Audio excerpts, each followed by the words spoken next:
Parents की तरफ से ही है।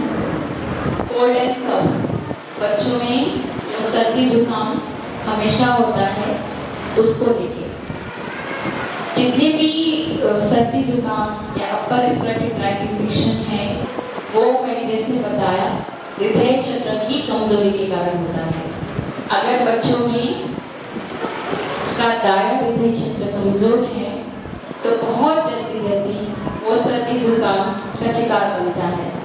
सर्दी जुकाम गरम लीवर, अगर लीवर में गर्मी है, पेरेंट्स के लीवर में गर्मी है, वही गर्मी बच्चों में आ जाती है और उसके कारण बच्चों में सर्दी जुकाम बार बार होता है। उस टाइम पे बच्चों के लीवर को ठीक करना है, उसको गणेश अथर्वशीर्ष से आप उसको बंधन दे सकते हैं, वाइब्रेशन दे सकते हैं। अगर बच्चा थोड़ा बड़ा है तो उसको जलक्रिया में बिठा के उसको दाएं साइड को और